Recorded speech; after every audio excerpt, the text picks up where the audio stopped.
नमस्कार। आज हमारे पास दो कविताएं हैं जो जो एक ही सिक्के के दो पहलू दिखाती हैं। प्यार में जब चोट लगती है तो इंसान क्या करता है? क्या वो खामोशी से सब कुछ सह जाता है, अंदर ही अंदर मतलब घुटता रहता है? या फिर उसका दर्द एक ज्वालामुखी की तरह फट पड़ता है। बिल्कुल। तो हमारे हाथ जो स्रोत लगे हैं उनमें ये दो कविताएं हैं जो इसी सफर के दो बिल्कुल अलग पड़ाव दिखाती हैं। एक में खामोश दर्द है और दूसरे में एक तूफान। हम्म। चलिए, इन भावनाओं की गहराई में उतरते हैं। तो पहली कविता को पढ़ते हुए ऐसा लगता है जैसे किसी ने अपनी पूरी दुनिया किसी और के नाम कर दी हो। और फिर उसे पता चले कि उस दुनिया में उसके लिए कोई जगह ही नहीं है। हाँ, बिल्कुल। और इसकी शुरुआत ही देखिए, कितनी कितनी सीधी और सच्ची बात कहती है।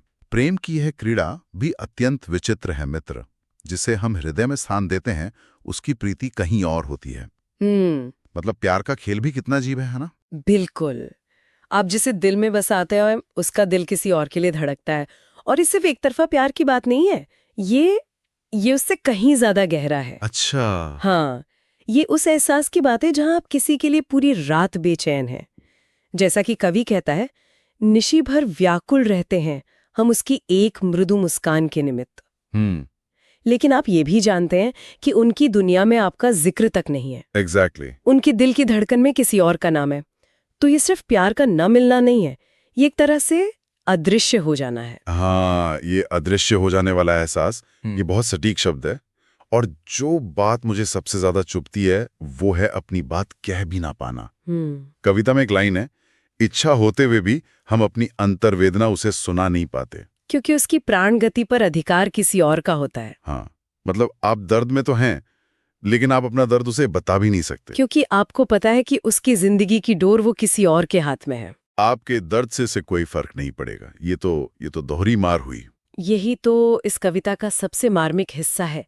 यहाँ दर्द सिर्फ प्यार ना मिलने का नहीं है, बल्कि अपने दर्द पर भी अपना हक ना होने का है। अपने दर्द पर हक ना होना। हाँ, प्रेमी को पता है कि अगर वो अपनी भावनाएं जाहिर कर भी देगा तो वो सामने वाले के लिए एक एक बोझ बन जाएगा, एक ऐसी उलझन जिसे वो सुलझाना नहीं चाहते। तो वो चुप रहना चुनता है। बिल्कुल। और यहीं से आत्मसमर्पण का वो सफर शुरू होता है जो धीरे धीरे आत्मविनाश की तरफ ले जाता है। लेकिन क्या हम इसे सच में आत्मसमर्पण कह सकते हैं, या ये कहीं ना कहीं सेल्फ रिस्पेक्ट की कमी है? क्योंकि आगे की पंक्तियां तो और भी ज्यादा मतलब परेशान करने वाली हैं। कौन सी? कवि कहता है, मंगल कामना करते हैं कि वो जहां भी रहे सदैव सानंद रहे, चाहे उसकी जीवन सभा में मुखमंडल किसी और का होता है। एक तरफ तो ये बहुत बड़ी बात लगती है कि आप उसकी खुशी की दुआ कर रहे हैं, लेकिन दूसरी तरफ क्या ये खुद को तकलीफ देने की आदत नहीं बन जाती? ये एक बहुत ही जरूरी सवाल है। प्रेम और आत्मसम्मान के बीच की जो बारीक रेखा है, ये कविता उसी पर चल रही है। एक नजरिए से देखें तो ये निस्वार्थ प्रेम की पराकाष्ठा है, अपनी खुशी से ज्यादा दूसरे की खुशी की परवाह करना। सही बात है। लेकिन जब ये परवाह इस हद तक बढ़ जाए कि आप अपना वजूद ही मिटाने लगे, तो सवाल उठना लाजमी है। और अगली ही पंक्ति इसी तरफ इशारा करती है। बिल्कुल, वो पंक्ति है, स्वयं का अस्तित्व मिटा दिया हमने उसकी चाहत की वेदी पर उसकी निष्ठाओं का फल सदा किसी और को प्राप्त होता है। ये लाइन तो मतलब दिल दहला देती है। चाहत की वेदी पर अस्तित्व मिटा देना।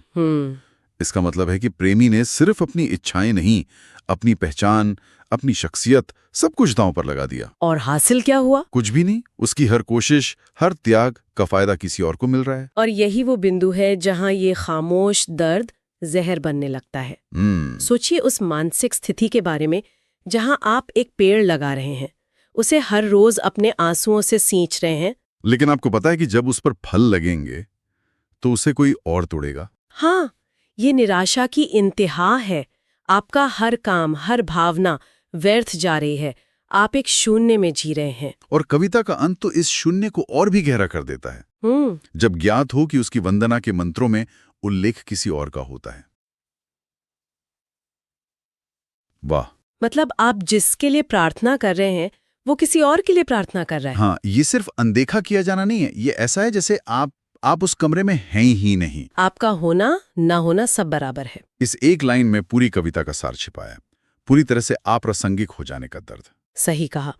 ये मौन प्रेम धीरे धीरे इंसान को अंदर से खोखला कर देता है। आप बाहर से शायद मुस्कुरा रहे हो, लेकिन अंदर से आप टुकड़ों में बट चुके होते हैं। जैसा कविता में कहा भी गया है, ये मौन प्रेम भी मनुष्य को भीतर से खंडित कर देता है। ये एक धीमी मौत जैसा है। तो पहली कविता में प्रेमी का दर्द एक शांत नदी की तरह है ना, जो खामोशी से बहती है और सब कुछ अपने अंदर समा लेती है और धीरे धीरे जमीन को खोखला करती जाती है। हाँ, लेकिन क्या होता है जब यही नदी बांध तोड़ देती है? दूसरी कविता में हम उसी सैलाब को देखेंगे, जहां दर्द खामोश नहीं रहता बल्कि सब कुछ तबाह कर देने पर उतारू है। बहुत अच्छा कहा। दूसरी कविता में माहौल 180 डिग्री बदल जाता है। यहाँ खामोशी की कोई जगह नहीं है। यहाँ धोखा है, गुस्सा है और एक ऐसी कड़वाहट है जो हर भावना को जलाकर राख कर देना चाहती है। इसकी शुरुआत ही एक धमाके की तरह है।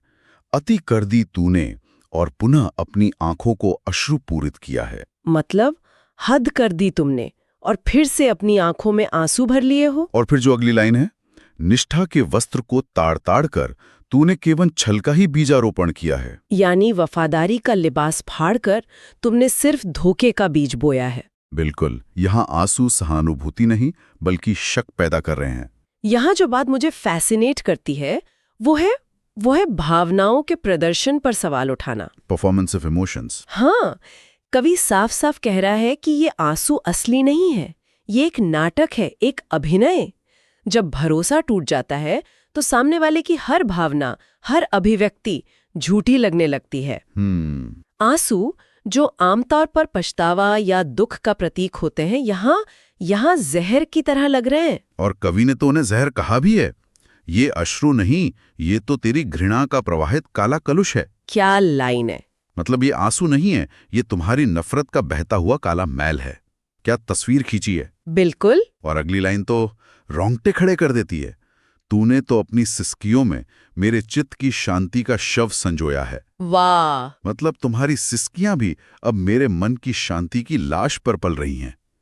ये दुख नहीं, ये एक तरह का मानसिक अत्याचार है। बिल्कुल। ये कविता उस मनोविज्ञान को पकड़ती है जहां विश्वासघात के बाद इंसान हर चीज को शक की नजर से देखने लगता है। उसे लगता है कि सामने वाला सिर्फ अपनी गलती छुपाने के लिए रो रहा है, या शायद फिर से मौका पाने के लिए एक नाटक कर रहा है। इसीलिए कविता में अभिनय की इस रंगशाला जैसे शब्दों का इस्तेमाल हुआ है। रिश्ता अब रिश्ता नहीं रहा, एक स्टेज बन गया है जहां एक किरदार बहुत जहरीला निकला है। और इस नाटक का असर क्या हो रहा है? तेरी प्रत्येक आह मेरे भग्न विश्वास का उपहास उड़ाती है।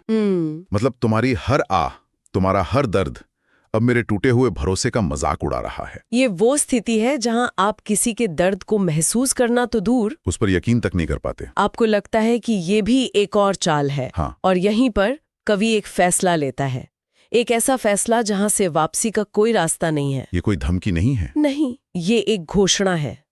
यहां से रिश्ते में एक पूर्ण विराम लग जाता है। हाँ, वो दृढ़ता साफ दिखती है। कवि कहता है, अब न पिघलेगा ये हृदय, चाहे तू नैनों से अविरल नीर बहा दे। क्योंकि तूने ही अपने हाथों से पवित्र संबंधों की मर्यादा को धोया है। ये एक दीवार खड़ी करने जैसा है कि अब तुम कुछ भी कर लो, आंसुओं का समंदर भी बहा दो, मेरा दिल नहीं पिघलेगा, क्योंकि इस रिश्ते की पवित्रता को खत्म करने वाले तुम ही हो। मुझे लगता है यहाँ कवि सिर्फ रिश्ता खत्म नहीं कर रहा, बल्कि वो सामने वाले की पहचान को ही नकार रहा है। कह रहा है कि तुम्हारा हर रूप झूठा है। एकदम सही। ये रिश्ते के अंत की घोषणा है। यहाँ कोई अनिश्चितता नहीं है, कोई अगर मगर नहीं। बिल्कुल। और जो अंतिम पंक्ति है वो इस घोषणा पर मुहर लगा देती है। तूने तो रुदन के स्वांग में मुझे केवल घृणा के अंधकार में डुबोया है। यहाँ आंसू हमदर्दी नहीं बल्कि नफरत पैदा कर रहे हैं। पहली कविता के खामोश त्याग के ठीक उलट यहाँ एक मुखर अस्वीकृति है, एक मुखर अंत है। सब कुछ कह दिया गया है, कुछ भी बाकी नहीं रहा।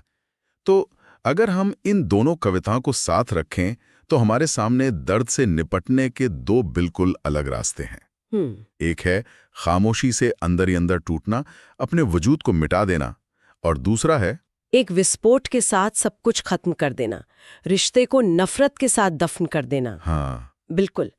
ये दोनों कविताएं वल्नरेबिलिटी यानी हमारी संवेदनशीलता और उसके नतीजों को दिखाती हैं। अच्छा। जब हम किसी से प्यार करते हैं तो हम बहुत संवेदनशील हो जाते हैं।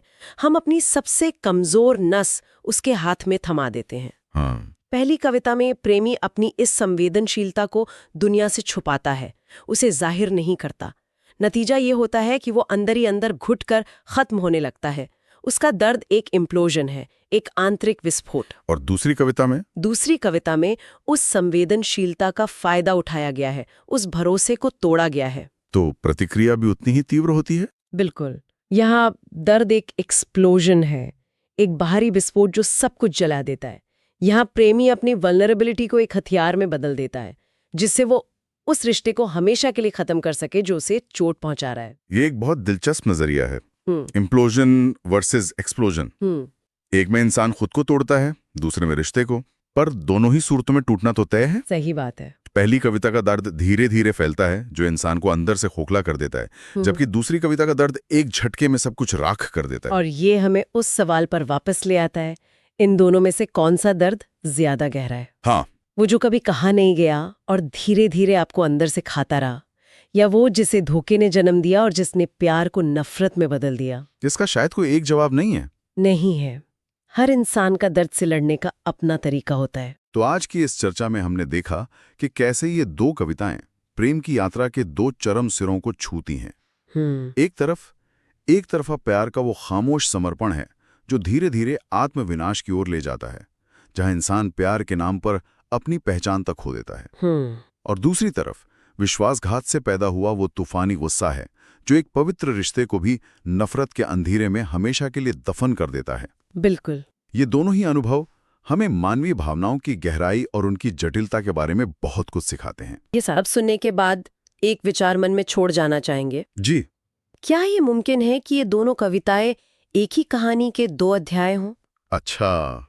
क्या पहली कविता का वो खामोश, सब कुछ सहने वाला प्रेमी ही बाद में दूसरी कविता का वो मुखर, गुस्से से भरा हुआ इंसान बन जाता है, जब उसे आखिरकार अपना प्यार मिलता है और फिर उसी प्यार में धोखा भी? या ये सिर्फ इंसानी दर्द के दो अलग अलग स्वतंत्र चित्र हैं? इसका कोई सही या गलत जवाब नहीं है, लेकिन ये सोचने पर मजबूर करता है कि प्यार और दर्द के अनुभव हमें वक्त के साथ कैसे बदल सकते हैं, और एक ही इंसान खामोश समर्पण से लेकर मुखर घृणा तक का सफर कैसे तय कर सकता है।